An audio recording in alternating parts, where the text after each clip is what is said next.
So if you're a trader or somebody thinking about getting into trading, naturally, one of the questions you want answered is what percentage of people actually make money at trading and what percentage of people actually lose money at trading? And really, we don't want all the people that are in the center. We want the outlier groups. I want to know what percentage of people that trade actually make large sums of money and what percentage of traders lose their entire investment, because that's what I was scared of when I was a brand new trader. I was worried about, I'm going to take this money, fund a trading account with all this money, and then start trading and lose all of my money, right? That's the scary part. And I want to know what percentage of traders does that actually happen to?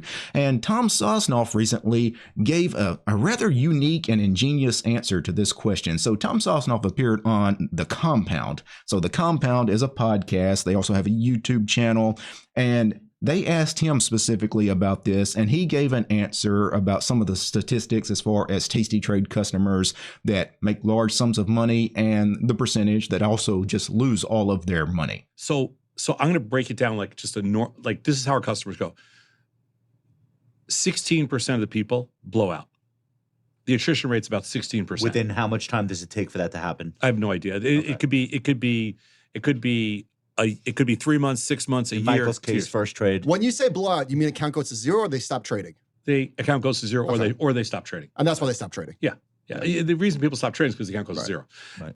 So this is interesting. Immediately, he talks about the people that blow up their account, right? They lose all their money and quit trading altogether. And he puts that at a 16% figure. Now, that's interesting. 16%. Why did he choose that number? Well, if you think of this in terms of standard deviation, 16% kind of makes sense. If you know your standard deviation bell curve here, right? So, the one standard deviation area is this area here, the darker blue, and 68% of the time you'll finish in that area. That's your expected move area. 68% of the time you'll finish in that area. And in terms of traders, he's going to talk about traders that do a little better than average, do a little worse than average. But right now he's talking about the ones that do way worse than average, the ones that blow up their account. So they're the ones that are in this 2+ standard deviation area, and that's about 16%. So that's an ingenious way to think about this. And so 16. All right, 16%. 16% blowout. Okay. 16% outperform some crazy multiple of risk-free rates. So let's say risk-free rates are 4%, right? So 16% deliver returns over 20 or 25%. Wow. Okay, so that's both sides of your distribution curve. Everybody else falls in the middle. Everybody. And what's the middle? Just whatever? The middle is whatever. So you have 34% above the midline, which now for me, the midline is some multiple of risk-free rates. And then 34% fall below the midline, which is you don't beat risk-free rates. Okay, so yeah, they go on to talk about some other stuff, but that is interesting the way he described that. So the distribution curve he's talking about, so the midline, the risk-free rate, because that's really all you can use as a standard is the risk-free rate, because that's the only investment that is risk-free, right? We're talking about, of course, bonds here, right? We're talking about risk-free U.S. Treasuries, right? So right now, the return on that's about 4%. Now he's saying, in the expected move area, like the one standard deviation area here, 34% of people will do a little better than the risk-free rate. 34% of people do a little worse than the risk-free rate. And then outside of the one standard deviation area, you got 16% of people that greatly underperform, right? They do bad, do really bad in some cases. Those are the ones he's talking about that typically end up blowing up their account in the long run. And then you've got 16% of people above the one standard deviation mark to the upside that greatly outperform the risk-free rate. And to me, yeah, that makes a lot of sense. It's like everything involving trading, the math is always perfect, right?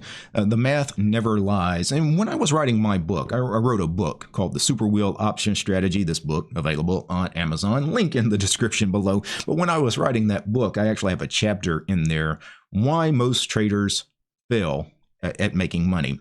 And I actually looked up some studies on statistics, and it's conflicting. There are no good hard numbers on what percentage of traders make money, what percentage of traders lose money. One study, there was one brokerage that reported that easily 80% of their customers lost money over a 1 year period. So that brokerage claimed at least 80% of our customers lose money over a 1 year period. There was a study of Brazilian futures traders. So a Brazilian study of, people that were trading futures. They found that 97% of those traders lost money over a 1 year period. That's crazy, right? That's 97%.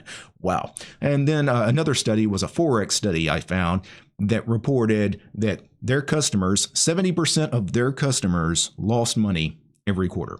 70% lost money every quarter on average. And we're only dealing with a 90-day period.